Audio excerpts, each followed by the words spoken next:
Welcome in electrochemistry class. Vidut Rasayan first. Today we will start new unit electrochemistry. Myself Dr. Kalpana Khandelwal. Now what is electrochemistry? Electrochemistry deals with the interaction between electric energy and chemical change.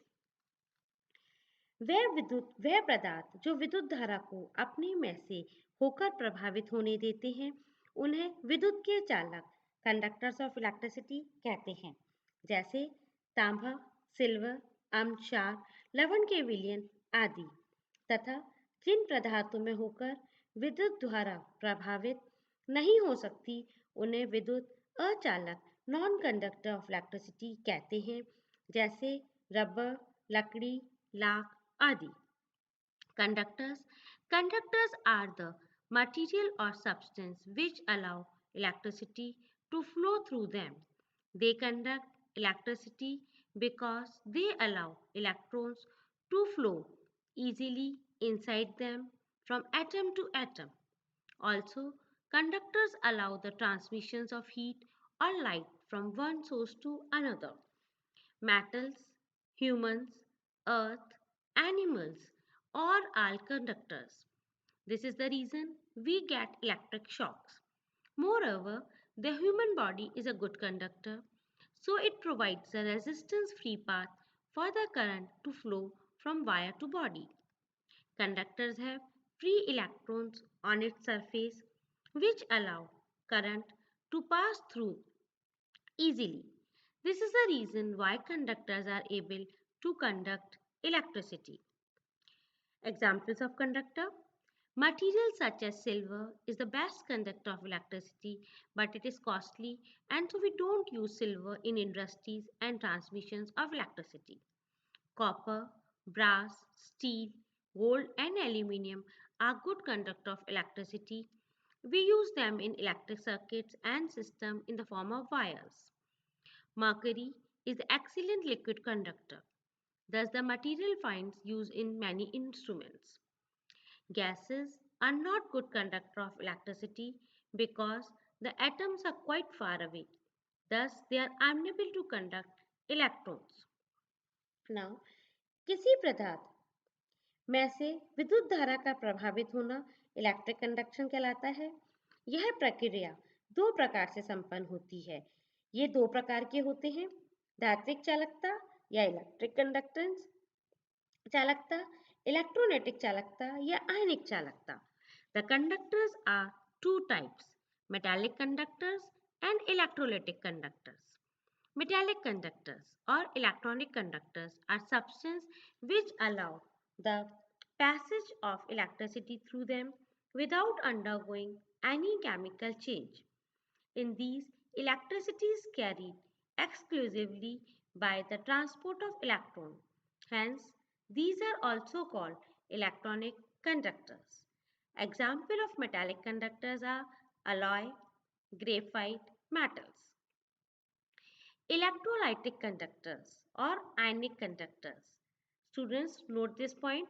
Here the transport is due to electrons while in this ionic conductor substance which allow the passage of electricity through them in their molten states or more commonly in their aqueous solution and undergo chemical deposition.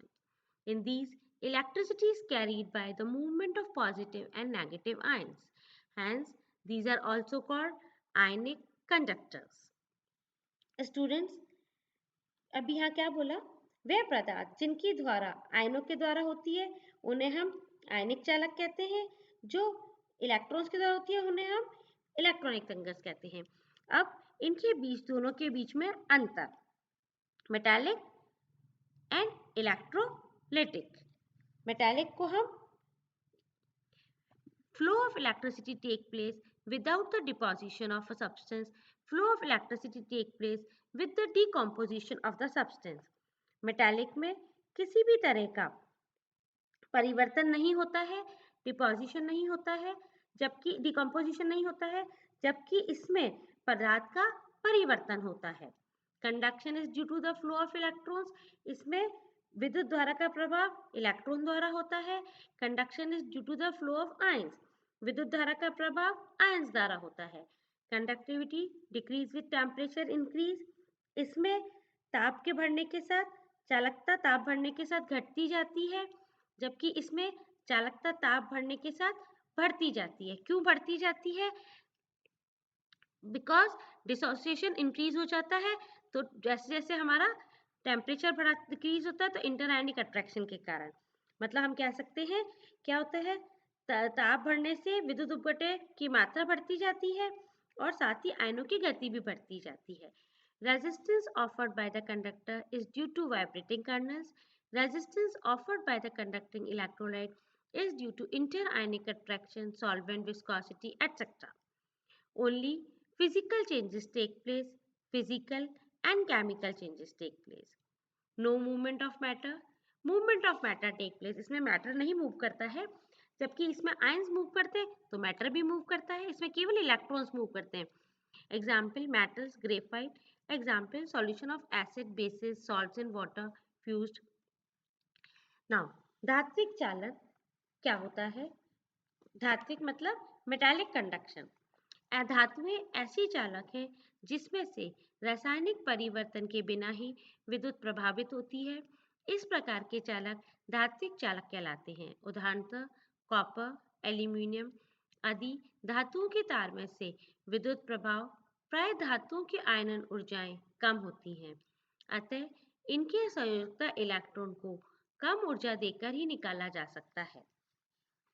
जब किसी धातु में से विद्युत द्वारा प्रभावित की जाती है तो धातु परमाणुओं के इलेक्ट्रॉन एक परमाणु से दूसरे परमाणु पर स्थानांतरित हो जाते हैं।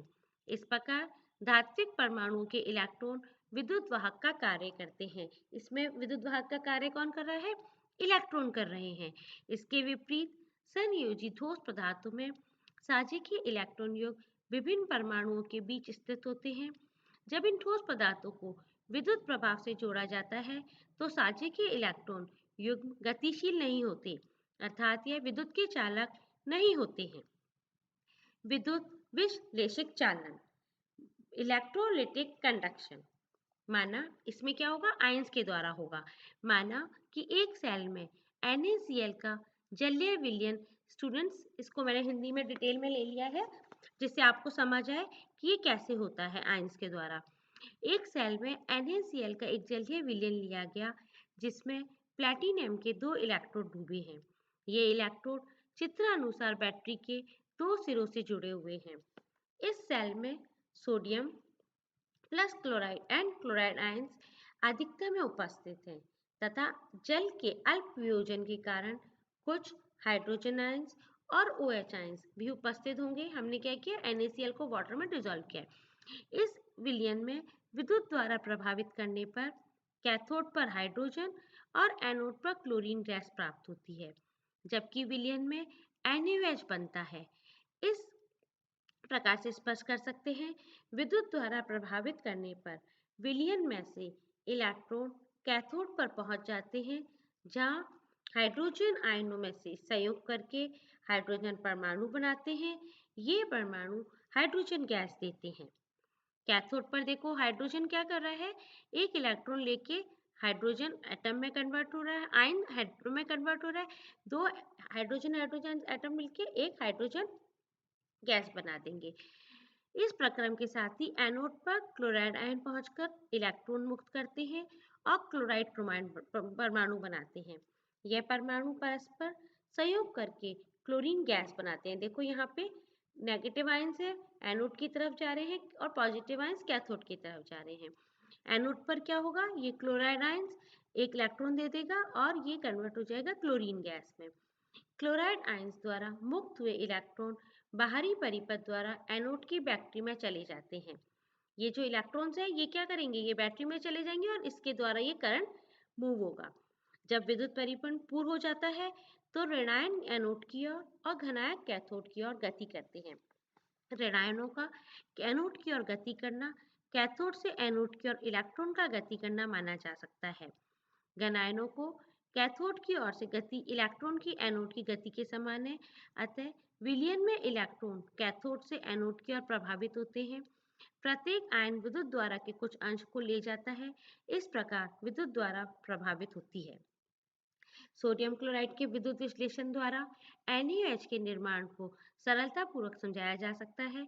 विद्युत विश्लेषण में कैथोड पर हाइड्रोजन आयंस, एनोड पर क्लोराइड आयंस विसर्जित होते हैं।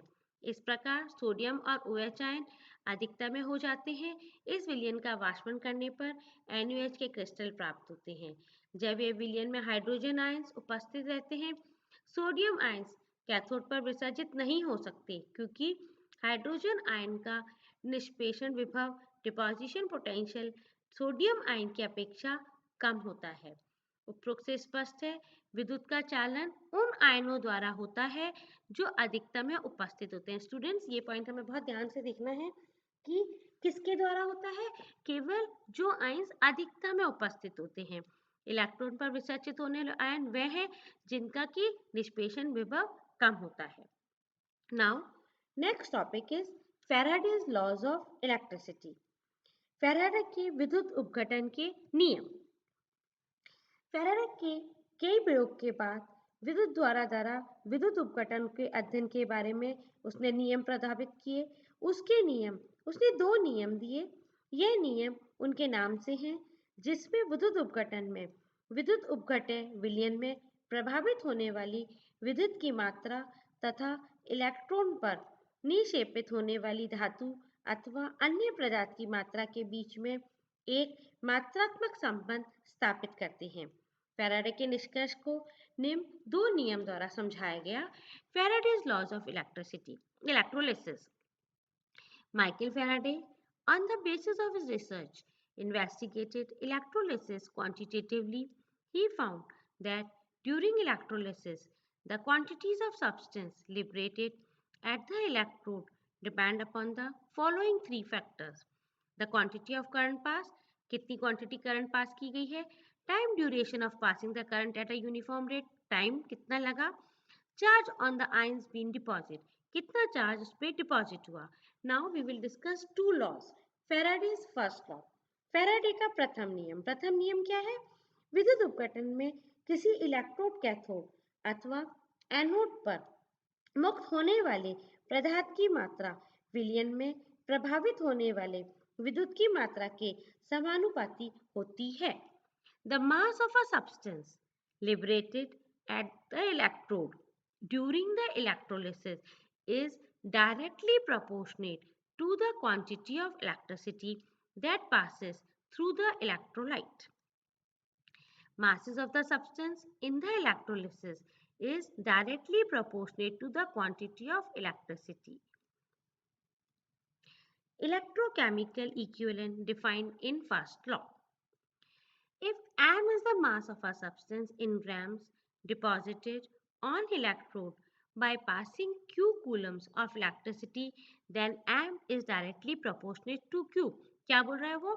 कि यदि हमारा m उस सब्सटेंस का मास है ग्राम्स में और हमने q कूलम्स में इलेक्ट्रिसिटी पास की, तो फैराडेज का फर्स्ट नियम क्या है? m is directly proportionate to q. अब हमें पता है Q बराबर क्या होता है?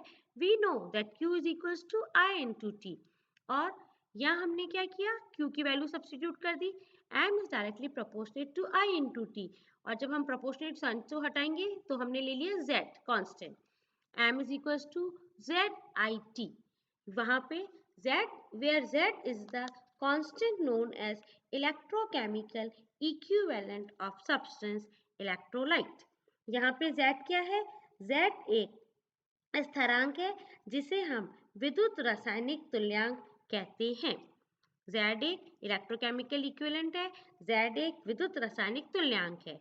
अब यदि लाइट मतलब I 1 एम्पियर और T 1 second, then M is, यदि ये दोनों 1 1 होंगे तो क्या होगा? M is equals to Z. Thus, the electrochemical equivalent is the amount of a substance deposit by 1 ampere current passing for 1 second. हम विद्युत रासायनिक तुल्यांक पदार्थ को हम डिफाइन कर सकते हैं कि 1 एम्पियर विद्युत धारा को 1 सेकंड तक या 1 कूलम विद्युत आवेश विलयन में प्रभावित किया जाएगा तो उस करने पर इलेक्ट्रॉन मुक्त होते हैं, उसको हम विद्युत रासायनिक तुल्यांक कहते हैं। इसकी इकाई प्रति कूलम्स है।